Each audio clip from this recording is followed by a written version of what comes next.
আসসালামু আলাইকুম। তো আমরা আজকে কিছু কথা বলবো, যেমন ধরো যে তোমাদের পরীক্ষা তো আর মাত্র 15-16 দিন আছে হিসাব করলে, কারণ তোমাদের এই পাশে দেখা গেল যে হিস্টোরির আগে তো টাইম নাই, বুঝো না? হিস্টোরির আগে তো পড়ালেখা করতে হবে, তো সেই টাইমটা যদি বাদ দিয়ে দিই তাহলে আর সময় নাই। তো এর মাঝখানে আমরা মেজর কোর্সগুলো এখন যারা শুরু করবে এদের পাস মার্কের কথা চিন্তা করতে হবে, ঠিক আছে? পাস প্লাস তার চেয়ে যদি একটু ভালো গ্রেড হয়, তারপরেও যদি কারোর বেসিক ভালো থাকে, ভালো মেধাবী হয়ে থাকো, তাহলে তার দ্বারা এখনো 3+ ইজিলি সম্ভব, ঠিক আছে? তো আমরা একটু বলি যে ফান্ডামেন্টালে বেসিকলি তোমার তো আমি এদের সাজেশনে বলছিলাম যে যে চ্যাপ্টারগুলো পড়তে হবে সেটা হলো 1, 5, 6, 7, 8, 9, আর এগুলোর বাইরে যদি কারো সম্ভব হয় সে 10 পড়তে পারে, ঠিক আছে? 10 পড়া ভালো, পড়তে যদি পারো। তো এইগুলো তোমাদের করতেই হবে, মোটামুটি ইজি চ্যাপ্টার। তো দেখো হিসাব অনুযায়ী আমরা যদি 6টা চ্যাপ্টার হিসাব করি, 1 আর 5, 6 আর 7, 8 আর 9, এরকম যদি আমরা হিসাব করি তাহলে 3 দিনে এটা শেষ করা যাচ্ছে ইজিলি, ঠিক আছে? তো আমি আজকে প্রথম দিনের যে কাজটা এটা আমি বলবো, 1 আর 5 অধ্যায় থেকে তোমার কি কি পড়া লাগবে অ্যাকচুয়ালি। তো 1 নাম্বার অধ্যায়, এটা তো একদম সেট বেসিক অধ্যায়, ঠিক আছে? এটা মোটামুটি তোমার থিওরি নাই, কোনো থিওরি নাই, সরাসরি অঙ্কে চলে আসবে। সরাসরি অঙ্কতে আসার পরে তোমার কি করা লাগবে একটু খেয়াল করো। এখানে যে 1 এর 5, এই 5 নাম্বার অঙ্কটা তোমার করতে হবে, এটা আসার মতো, ভেরি ভেরি ইম্পর্টেন্ট। এই একটা কয়টা অঙ্ক বলি, তুমি একটু গুনবা, ঠিক আছে? অল্প কিছু অঙ্ক একদম। এই একটা, তারপরে এগুলো লাগবে না। এই যে এই একটা লাগবে, 5 এর 3, বুঝে বুঝে করতে হবে, কিন্তু বুঝে কাজ। তুমি তো শর্টে করতে চাইলে হবে না, বুঝে করলে এইগুলোই যথেষ্ট। 2টা অঙ্ক বললাম, ঠিক আছে? আমি আরো একটু কয়েকটা বলবো তোমাদের, এগুলো লাগবে না। আচ্ছা, আর এই যে 10 নাম্বার, এই 10 নাম্বারটা তোমাদের করতে হবে, এই 10 নাম্বারটা করতে হবে, এই 10 নাম্বারের সব করতে হবে, ঠিক আছে? প্রত্যেকটা, কারণ এটা স্টেটমেন্ট বুঝলে প্রুভ করা যায়, স্টেটমেন্ট না বুঝলে কিন্তু প্রুভ করা যায় না। আর এই যে 23-এ আসছে, 23-এ আসলে সেটা বাদ, 23-এ আসলে আর করার দরকার নাই। তাহলে এই যে 3টা অঙ্ক, তার ভিতরে একটাই 5টা বলছি, আর একটা ইকুইভ্যালেন্সের অঙ্ক আছে, এটা করা লাগবে তোমাদের। আচ্ছা, এটা তো বলছি অলরেডি। তাহলে এগুলো যদি বুঝে করতে পারো যথেষ্ট, বুঝে বুঝে করতে। এই যে স্টেটমেন্ট গঠন করাটা কিন্তু কঠিন কাজ।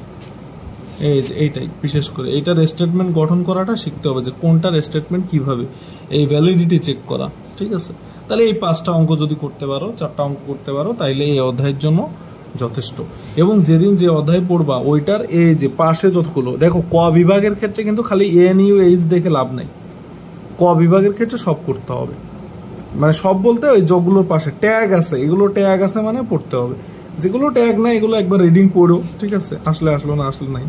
এই যে ট্যাগ আছে মানে পড়তে হবে, সেটা NUH থাকুক, BH থাকুক, নন মেজর থাকুক, ঠিক আছে? যাই থাকুক। এগুলো 1 নাম্বার চ্যাপ্টার থেকে তোমাদের পড়ার বিষয়, বুঝে বুঝে পড়ার বিষয়। এরপরে আমি যদি বলি 5 নাম্বার চ্যাপ্টার, 5-এ দেখো, 5-এ থিওরি আছে, থিওরেম আছে। এই থিওরেম কিন্তু খুব ইম্পর্টেন্ট। কোন থিওরেম সেটা আমি বলে দিচ্ছি।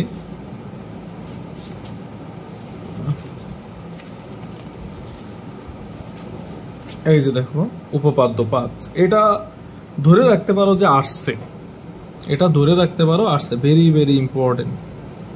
এটা ধরে রাখতে পারো পরীক্ষায় আসছে, উপপাদ্য 5, এবং খুব ইজি প্রমাণ, কঠিন কিছু না। এই উপপাদ্য 5টা ভেরি ভেরি ইম্পর্টেন্ট।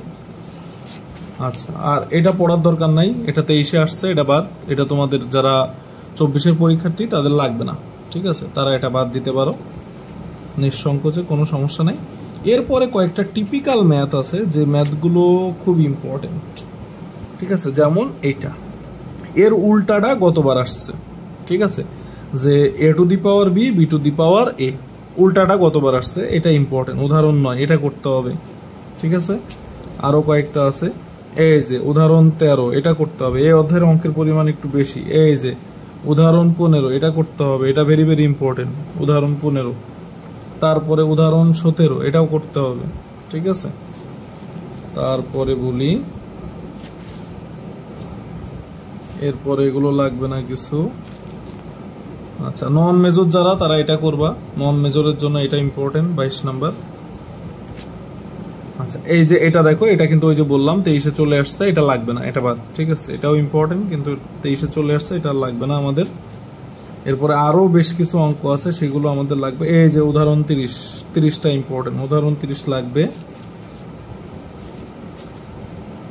আচ্ছা এরপরে এই যে উদাহরণ 40 এটা লাগবে, 41 লাগবে, উদাহরণ 40 41 দুটোই লাগবে।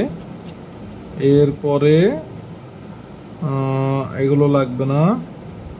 আচ্ছা 47টা লাগবে, উদাহরণ 47 লাগবে, 48 লাগবে। এই 48টা ইম্পর্টেন্ট আছে, সহজে প্রমাণ করা যায়, দেখো কয়েক লাইনের প্রমাণ।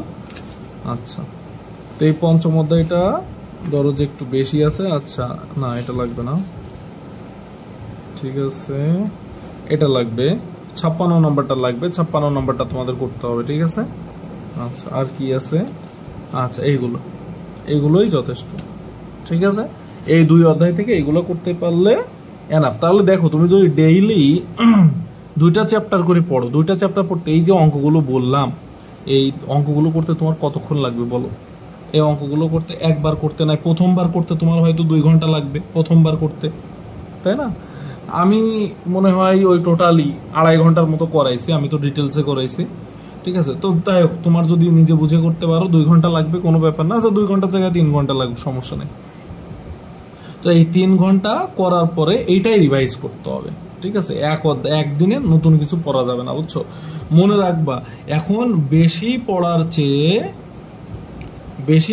চেয়ে ইম্পর্টেন্ট হলো পড়া মনে রাখা, এটা বেশি ইম্পর্টেন্ট। ঠিক আছে, পড়া মনে রাখাটা এখন তোমার বেশি ইম্পর্টেন্ট। কাজে বেশি পড়লাম আর দিন শেষে জিরো আউটপুট, এই জিরো আউটপুট এটা কিন্তু কোনো লাভ নাই। এখন পড়তে হবে কম, কিন্তু সেটা যেন মনে থাকে। এই যে এই অধ্যায়গুলো তুমি যদি পড়ে যাইতে পারো, তাহলে তোমার ইজিলি 50+ মার্ক কনফার্ম হয়ে যাচ্ছে। ঠিক আছে, তাহলে তুমি কেন বেশি পড়তে যাওয়া? বেশি পড়লে তোমার মাথায় থাকতেছে না। উল্টে তুমি কম পড়ো, কিন্তু বারবার পড়ো। এই যে 2 ঘন্টা প্র্যাকটিস পড়ছো, এরপরে তুমি আর 4 ঘন্টা প্র্যাকটিস করো। তুমি দেখো এই যে আমি যে ধরো যে আজকে আমি 15টা ম্যাথের কথা বলছি, আমি ধরলাম এই 15টা ম্যাথ তুমি 3 থেকে 4 বার করে করবা। এবার তারপরেও কয়েকটা জিনিস তোমার কঠিন লাগতে পারে, একটা থিওরেম কঠিন লাগতে পারে, তো ওইগুলো কি করবা আমি তোমাদের একটু ট্রিক্সটা শিখাই দিই। ট্রিক্সটা হলো কিছু থিওরেমস মনে থাকে না। দেখো এই 15টা ম্যাথ আমি ধরলাম যে এই 15টা ম্যাথে আমি 25টা সূত্র অ্যাপ্লাই করছি। ঠিক আছে, ফর্মুলা, এই 25টা ফর্মুলার ভিতরে দেখা যাবে যে 20টা ফর্মুলা বা 18টা ফর্মুলা তুমি জানা, বাকিগুলো অজানা অথবা দেখা যাচ্ছে ব্যবহার কম করছো। ওই ফর্মুলাগুলো তুমি লিখে তোমার টেবিলের সামনে টানায় রাখতে পারো। ঠিক আছে, বা অন্য কোথাও টানায় রাখতে পারো, বা একটা ছোট পেপারে লিখে নিয়ে হাতে নিয়ে ঘুরতে পারো। যেমন ধরো যে এই যে যেমন আমি কিছু কাজ বলতে পারি তোমাদের। ধরো যে একটা থিওরেম কঠিন লাগতেছে বড়, তো ওই থিওরেমটা 2 পেজে লিখবা, 2 বার লিখবা বা 3 বার লিখবা। লেখার পরে একটা পেজে নেওয়ার পরে ওইটা নিয়ে তুমি দেখা যাচ্ছে টিউশনে যাও বা যেখানে যাও নিয়ে যেয়ে তুমি দেখা যাচ্ছে ঘন্টায় 2 থেকে 3 বার দেখো, 2 থেকে 3 বার তুমি চোখ বুলাইলে ওই জিনিসটা তোমার ভিতরে চলে যাবে, ভীষণ হয়ে যাবে। ঠিক আছে, পড়া কিন্তু খালি মুখে পড়ায় বা লেখায় মুখস্থ হয় না, ভীষণের কারণে, শোনার কারণেও কিন্তু কি মুখস্থ হয়। এই জন্য বারবার দেখবা। দেখা যাচ্ছে তুমি ছোট একটা কাগজে সংক্ষেপে লিখে নিয়ে গেছো, অত ডিটেলসে লেখার দরকার নেই, সংক্ষেপে লিখে নিয়ে গেছো, যার পরে ওইটা বারবার দেখো, 3-4 বার দেখো, টিউশনের ফাঁকে দেখো, বা অন্য কাজে গেছো সেই কাজের ফাঁকে দেখো, বুঝো নাই? তাহলে দেখবা যে এটা মনে থাকতেছে। ঠিক আছে, তাহলে এই ট্রিক্স ফলো করে পড়ো। তাহলে দেখো যে এই 3 দিনে, আমি প্রথম দিনে বললাম কালকে এই 6-7 ভিডিও দেবো, এরপর 8-9 ভিডিও দিব। ঠিক আছে, তো এগুলো করলে তোমার 50-র কাছাকাছি মার্কস কনফার্ম হয়ে যাচ্ছে। আর মনে রাখতে হবে যে ক বিভাগের 10 মার্কস, এই 10 মার্কস কিন্তু ছাড়া যাবে না। এই জন্য ক বিভাগটা ভালো করে, ইজি জিনিস ছাড়বো কেন, এই 10 মার্ক কনফার্ম করতে হবে। বুঝতে পারছো? আচ্ছা।